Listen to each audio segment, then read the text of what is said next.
Ating kasamang Simon Galvez ay nasa Daan Bantayan na San Remillo. Baka mali ako ng pronunciation. Tama pero naman. sige, puntahan natin Simon Galvez at mukhang nandun sa parang tent city nasa likod eh. Oo nga. No. At least tent, hindi plastic. Ay, hindi plastic. Oo.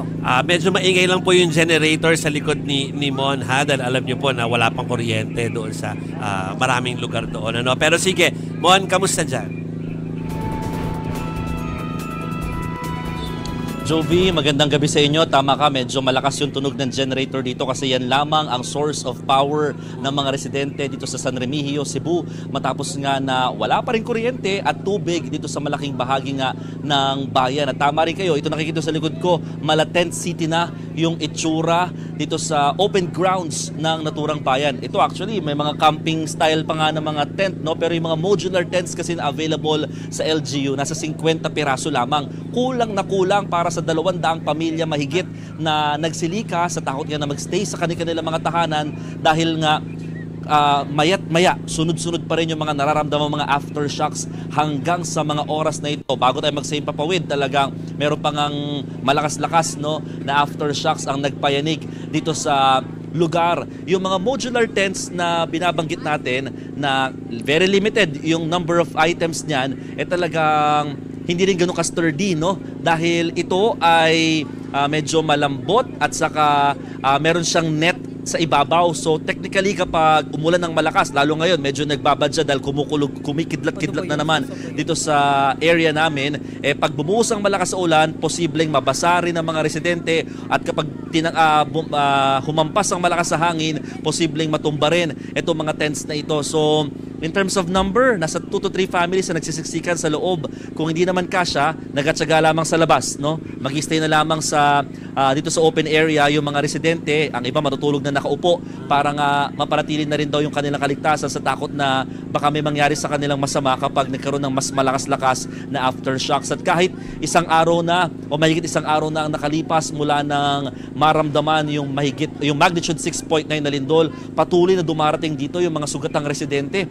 Galing sila sa mga mountainous parts ng bayan ng San Remigio. Karamihan sa kanila may mga pasa, may mga sugat sa iba't ibang bahagi ng katawan dahil nga nabagsakan ng kanilang mga bahagi ng kanilang mga bahay. Ang ilan nabubog pa sa paa at yung iba kinailangan ng i-wheelchair dahil nga sa hirap makapaglakad. So itong mga concerns ng mga residente agad namang natutugunan kahit papano dahil may mga medical volunteers, in fairness, no, na nagtungo dito sa San Remigio. Ang karamihan dyan, mga students pa, no, mga nursing students galing sa may Cebu City, Toledo, Talisay, iba't ibang bayan dito sa Cebu Province. At kahit may mga online classes daw sila mamaya, talagang tumulong muna sila nitong umaga at hapon para sa mga apektadong residente.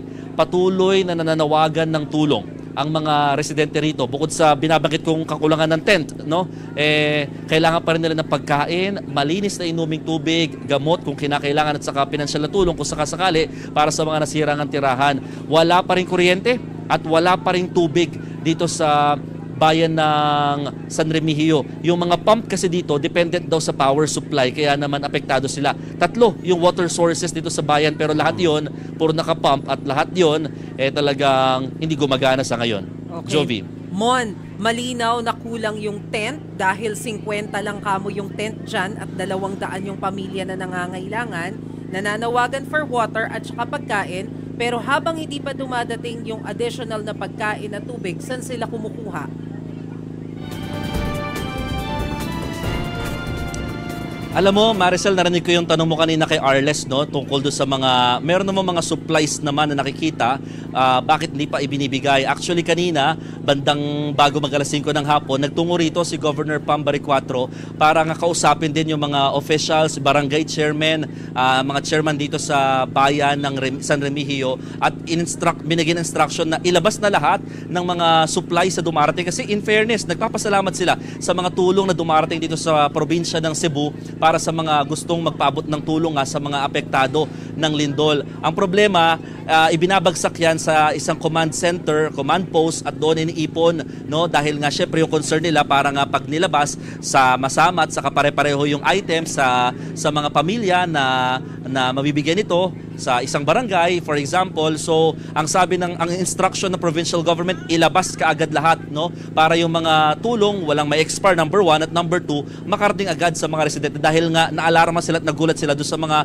nananawagan ng tulong sa kalsada na mamalimos ng tulong sa mga highway para sa mga motoristang dumaraan. So, sa ngayon na kulang pa yung tent, isa rito sa mga binanggit ni Pangulong Bongbong Marcos na magpapadagdag sila, pati ang provincial government magdadagdag dito, pero karamihan din sa mga nakikita natin nagpapaabot ng tulong dito, mga private companies, mga private individuals sa pagbibigay ng tulong patungkol sa mga tent, mga pagkain at inuming tubig so far, Maricel.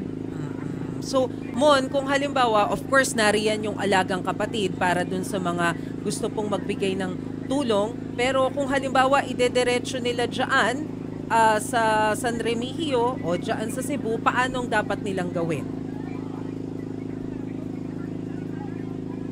Wala naman daw specific kailangang protocols na sundin ng mga nais mag-donate, sabi ni Governor Pam Baricuatro, kasi tinanong natin kasi meron din sa Capitolio meron din silang parang command center din doon ng probinsya, no, para nga sa mga natatanggap nilang tulong. So depende daw, no? Bahala na raw ang mga magbibigay ng tulong kung gusto nilang ipaalam sa provincial government o idaan na diretso sa mga LGU o direkta mismo sa barangay. Wala naman daw problema. Ang kagandahan lang daw kasi na ipinapadaan o ipinapa-coordinate sa mga naturang LGU at provincial government para daw mas mapasalamatan naman nila at ma-acknowledge ng tama yung mga nagbibigay ng tulong at kumbaga may resibo na sila ay nakatanggap nga ng tulong mula sa mga naturang individual, grupo o organisasyon. Maricel. Mon, baka meron ka nalang mga paalala very quickly lang para dun sa mga taga San Remigio maging sa ibang parte, no, ng mga naapektuhan nitong lindol. Alam mo, Chiki, ang isa sa mga problema kasi dito kung sakasakali dahil nga wala pa rin sapat na supply ng tubig dito sa malaking bayan ng San Remigio, baka magkaroon ng mga sakit, no? Kumbaga health concerns sa mga residente. Bagamat wala pa naman sa ngayon na dumadaing, pero yan yung mga pinangangambahan nila. Kaya naman minamadali nila na maibalik agad ang kuryente dito sa malaking bahagi ng Northern Cebu para nga magbalik na rin yung supply ng water. So, ang sinasabi lang din talagang makinig sa mga otoridad, no? At dito talaga malapit lang ang mga residente para nga kung sakasakali madali sila makakahingi ng tulong sa mga local authorities dito. Chiki. Okay, maraming salamat, Mon Gualvez.